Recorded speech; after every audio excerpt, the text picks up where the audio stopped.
Hello, and welcome to a Health Podyssey. I think we need to step back first before we even ask the policy question and ask this simple question. Is it okay in the United States to die of cancer simply because you don't have health insurance?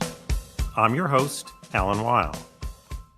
Cancer is a leading cause of death in the United States, and although there have been significant declines in cancer deaths in recent years, improvements have not been equally distributed across the population.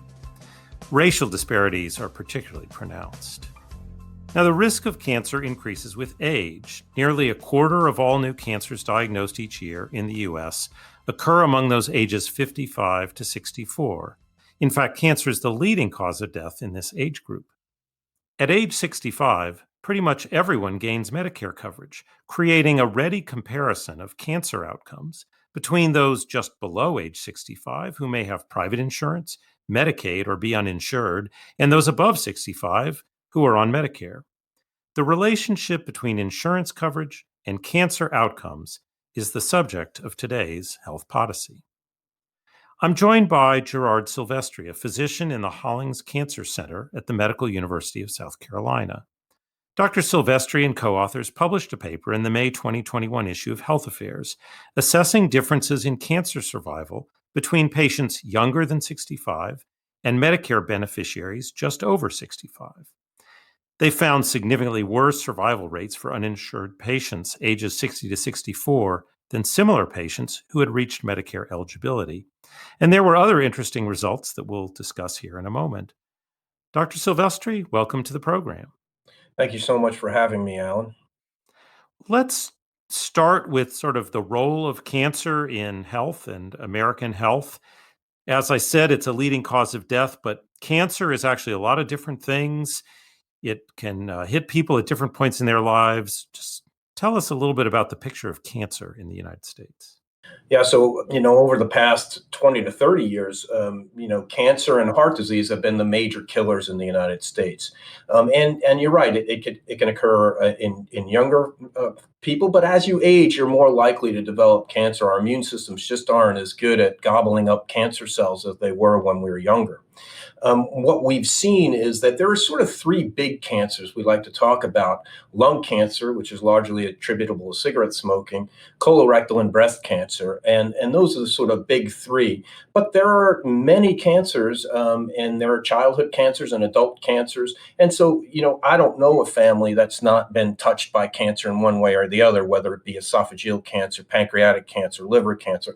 So there's, 16 or 17 broad groupings of cancers out there that make up the vast majority of all cancers. There are also very rare tumors we don't talk about too much, but by and large, there's 4 or 5 or 6 cancers that make up the most of our cancer burden in this country. And again, it sort of balances with heart disease as the major killer in the United States. Now, you're absolutely right. I think every family has been touched by cancer in one way or another. Before we get into your findings, overall, cancer death rates are actually falling. And I know how we treat cancer has changed quite dramatically and continues to evolve. What do we know about why cancer death rates are on their way down on average?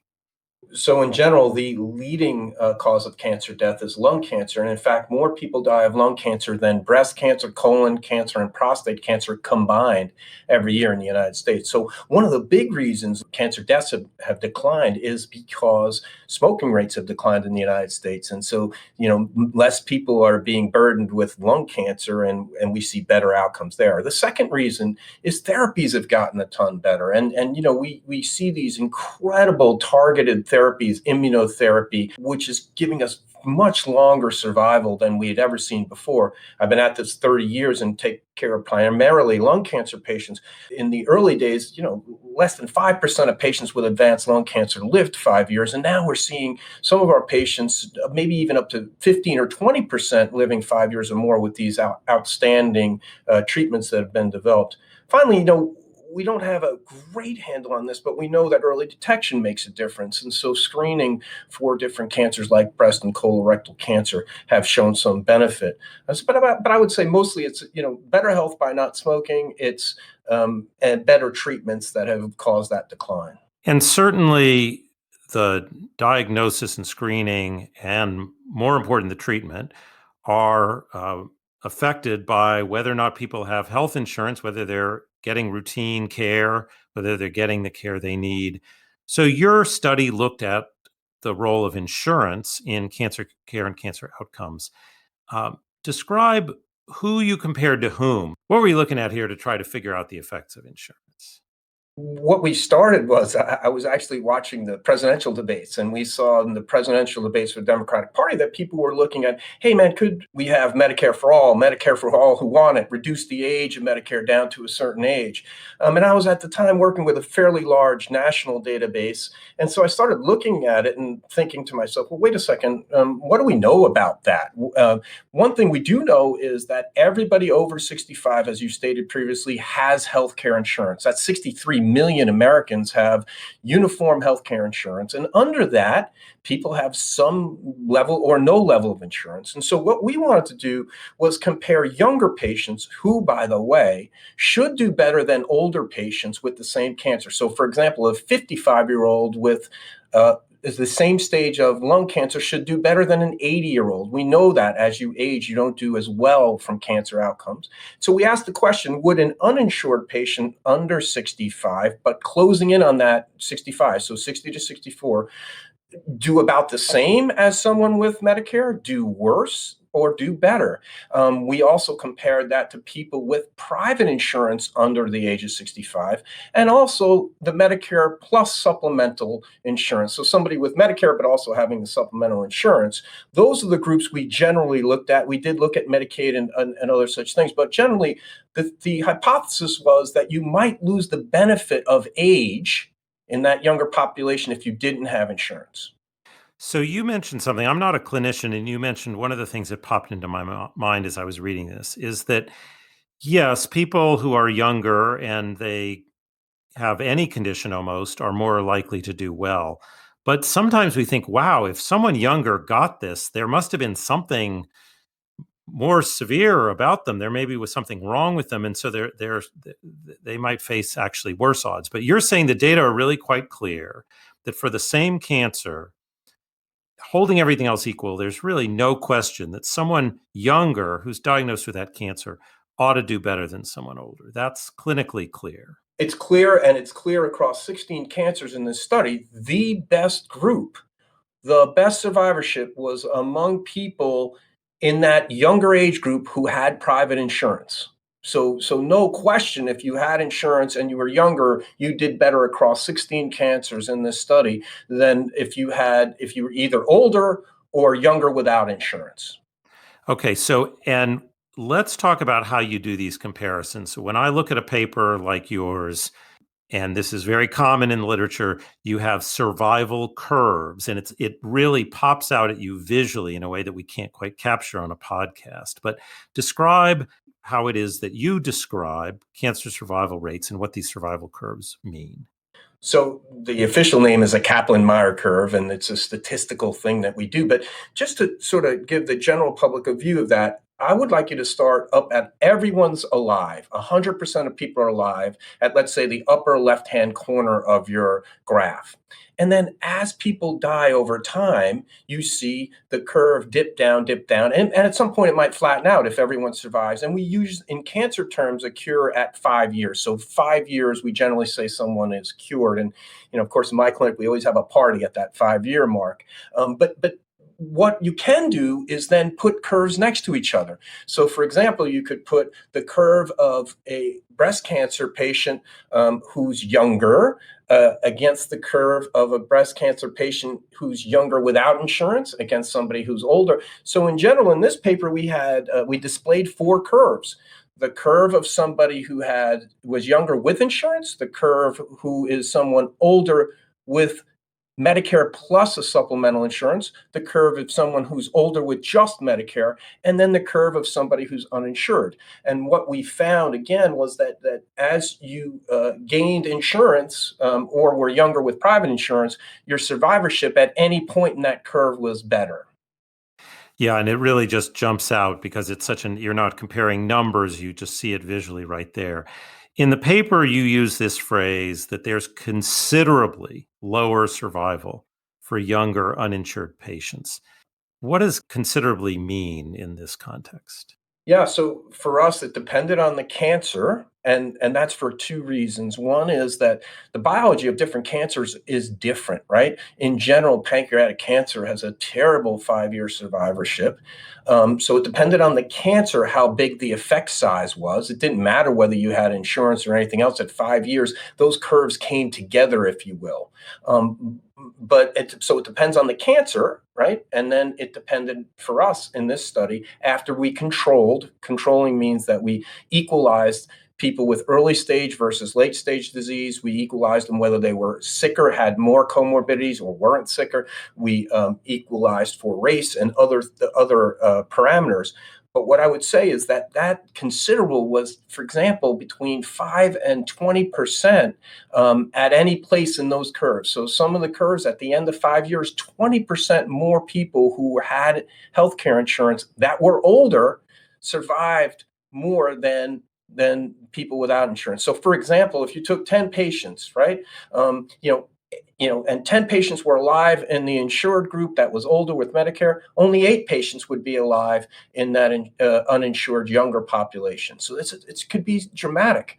What's more important is even in the cancers that were not, curable, bad sort of outcomes. At 1 and 2 years, we saw between 12 and 20% improvements in survival of older patients with Medicare as opposed to the younger counterparts. And Alan, you might say to me, "Hey, Gerard, it's 12%, 20%, and it's only 1 year. At 5 years, many of the patients are gone." Well, like if you're that patient in that family, that 1 year of extra survival benefit might allow you to, see your daughter get married. So things like that, I think, are important. And listen, patients will take any amount of time they can get. These findings are really dramatic. We're going to talk a little bit more about the why and what we know about the mechanism for these differences. We'll do that after we take a short break. What does it mean for health system leaders to pursue a culture of health? To help answer this question, Health Affairs launched Leading to Health, a series supported by the Robert Wood Johnson Foundation. With these journalist-written articles, we examine some of the most innovative health systems out there. Health Affairs recently collected these lessons on a new, easy-to-navigate resource page. Visit healthafairs.org/leading-to-health and stay up to date on the latest reporting and research. And we're back. I'm speaking with Dr. Gerard Silvestri about cancer survival and the role of insurance in contributing to that survival. Earlier on, you talked about why survival has increased in general. Now you're reporting these aggregate numbers, 15, 20% difference in survival rates. You don't have in those data exactly why, but we do know a lot from the literature about these contributors to survival. So what can you tell us, or what do you hypothesize beyond your own study? I'm interested in both, about what it is about insurance that led to better outcomes. Is it earlier diagnosis? Is it earlier treatment? Is it better treatment? Is it something else? Yeah, so I think it's a complicated question. The first thing I would say is what we did see in our uninsured population is that they presented with later stage disease, and other studies have confirmed that you're 1.5 to 3 times more likely to present with late stage disease. And as we know, early stage disease is associated with better outcomes. So just imagine that if your cancer is just located in one small spot in your lung and you could operate on it and take it out, your survivorship is going to be 80% or so, as opposed to when it's spread outside the chest to other parts of the body where your survivorship is 5 to 10 to 15% at 5 years. So one part of this is that if you lack health insurance, you present with later stage disease. Why is that? Some of it might be related to screening and not having access to screening, but some of it is certainly the impediments that are put in place if you don't have insurance. Like, for example, co-pays when you go to get your diagnosis or your staging test. You have to have this copay. It may be that folks just don't have access to a primary care provider when they have back pain, and so it takes them a while, and they end up in an emergency room for that. This study actually did not focus on that group. We focused after they were diagnosed and controlled for their stage of disease, they still had worse outcomes. Why is that? Well, some of these therapies are incredibly costly. Like if you look at some of the new drugs for, for treatment of cancer, the immunotherapy drugs, they can be $40,000, $60,000, $80,000 per year. Now, there are some people through programs that can get these medications, but there's some that can't. And so, those are some of the reasons I think that the outcomes are necessarily worse. Listen, in the Medicare, one of the sort of rules of Medicare is if you want to be a participating hospital and provider, you have to accept Medicare, right? A good portion of our practice is taking care of Medicare aged patients. You can opt out of that, but you have to have a really specialized practice to do that. Most of us accept Medicare. And so those people are covered for their cancer therapy by and large without a lot of out-of-pocket expense. They have some.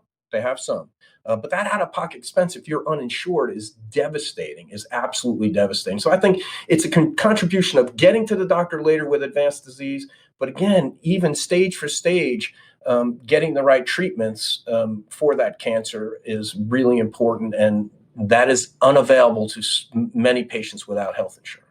So this is really interesting. It suggests to me that if anything, your study results understate the difference because, as you noted, people who don't get screened in at all, they're not in your study. You're already controlling for people who've been diagnosed. So anything that makes it worse or delays the diagnosis as a result of uninsurance, that's on top of the results that you found after people have been diagnosed. This is in some sense an even bigger story than what you're able to document. I totally get why you did it this way. I'm just saying that it does sound like there are problems that you can't even capture here. That actually ties into something I wanted to ask you about, which is I mentioned at the outset, and there are significant racial differences in cancer outcomes. What's your sense if we provided health insurance to the people who in your study were uninsured? Would that eliminate the disparities that we see in cancer outcomes, or there are other things that we'd have to do in conjunction with that? Yeah, so we looked at that, and we looked at disparities by race, and in this study we looked at Hispanics and Blacks, and what we found is that if you controlled for insurance status, the outcomes of Blacks and Hispanics improved. So you eliminated partially their disparities, but not completely. And so that suggests there are other social determinants of disease that we haven't accounted for, like things like access to providers and access to hospitals, and maybe some cultural beliefs that keep people away from getting care from physicians and hospitals. But certainly it didn't eliminate it. But I will say this, Alan, it's one of the ones that's modifiable, right? So some of these other social determinants may take generations to modify, but this is a modifiable. Insurance is something that's modifiable. If you provide insurance, you do start to see these benefits. And we saw that with the expansion of the ACA, where Medicaid was expanded. We saw, for example, one study showed that patients with cancer that were now covered under the ACA were being diagnosed with earlier stage disease. So, there is some linkage there. Would we eliminate disparities by providing insurance to this group, this 60 to 64 or 55 to 64? Absolutely not. And there have been some studies from countries with complete 100% coverage, like the Nordic countries, and there's still disparities even after that everyone has insurance coverage. So it wouldn't eliminate them completely. But in my view, it's modifiable and would absolutely partially eliminate those disparities. Well, that seems like a good test for whether something's worth doing, and it doesn't have to be a full solution to have some real benefits. You said at the outset that the motivation for this was looking at that age cut point of Medicare. I'm sure there's discussion right now about potentially lowering the Medicare eligibility level. I'm not going to ask you to take a stand on that if you don't want to, but maybe you have one, and if you do, I'd love to hear it. And if you want to shy away from that, at least tell me what you think those who are considering it ought to do with the findings from your research. Yeah, I'm not going to be shy about this. I think I want to step back because everyone dives right into the policy question. And I want to be clear that I'm not a policy person, right? I'm a health services researcher who takes care of lung cancer patients, and I'm faced with that in a state that's 2/3 rural and underserved and 40% African American. So I'm faced with this all the time. I think we need to step back first before we even ask the policy question and ask this simple question: is it okay in the United States to die of cancer simply because you don't have health insurance? That's the first part of this. Like, is it okay? Because if it's not okay, if you're going to own that, and I think some people actually are willing to own that it's a sort of a dog eat dog world, and everyone, if you get insurance, great, and if you don't have it, sorry. But if you're going to really own this, if you're going to say it's not okay, then we have to have policy discussions. And to me, this sort of simplest, again, not being a policy person, solution would be to lower the age of Medicare, to expand Medicare, or some such policy, catastrophic coverage policy, that allows us to care for cancer patients. And so if you're not okay, with someone dying of cancer simply because they don't have health insurance. And again, we looked at 16 cancers and the effect was the same across 16 cancers. The effect size might have been a little different based on the cancer, but the effect was there. If you had health insurance and you were younger, you did the best. If you had no insurance and you were younger, you did worse than your older counterparts with the same stage and the same type of cancer. If we're saying that, and if we think it's not okay, then the policy question, the policy wonks should be, talking to each other about what would be the most efficient way. I will say this: 63 million. If people don't think in this country that we already have some social form of healthcare, 63 million Americans are covered under the Medicare benefit in 2021, and that number is going to rise because we have an aging population. The real question is, can we expand that? And by the way, despite what people say, it's actually a fairly well-run benefit, because the government basically sets the rates, and so they've been able to control costs. The rate of rise of the cost of Medicare has not been as great over the past 10 years as it was years before that. So I think smarter people than me would deal with the policy pieces and the politics of it. I think this provides us with some evidence. And one last thing I'd say, Alan, is, we talk about just cancer here, but we could replace the word cancer and do this type of analysis for diabetes, for coronary artery disease or heart disease, right? Another major killer in this country. We didn't do that here. I'm a cancer guy, and so that's what I concentrated myself on. But there aren't many analyses. I looked for them for people just approaching Medicare age and looking at outcomes in that age of uninsured patients. But I suspect it's exactly the same. I suspect you'd find the same thing if you looked at this through the eyes of a diabetologist or a cardiologist. Well, I know the policy wonks would want to bring in some other dimensions, like would the innovations we've seen in treatment occur as rapidly if more people were on Medicare? And they might also ask the question, if we caught more of these cancers and other diseases earlier, maybe the cost of Medicare would decline some because of earlier treatment and less need for some of those aggressive treatments. So I think it's fair to say you have teed up an excellent scenario here for those policy folks to take these results and run with them.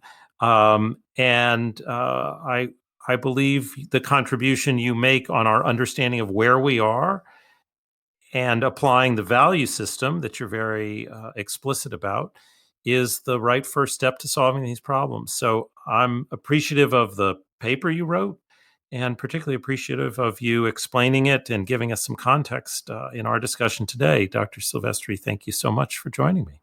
And again, thank you so much for having me. Thanks for listening. If you enjoyed today's episode, I hope you'll tell a friend about a Health Podyssey. Health Podyssey is produced by Health Affairs, the leading journal for health policy research.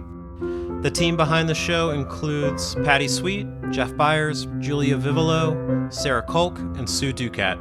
Like the show? Subscribe to a Health Podyssey on Apple Podcast, Spotify, Stitcher, Google, or wherever you listen to your favorite podcasts. Thanks for listening, and have a great morning, day, or evening.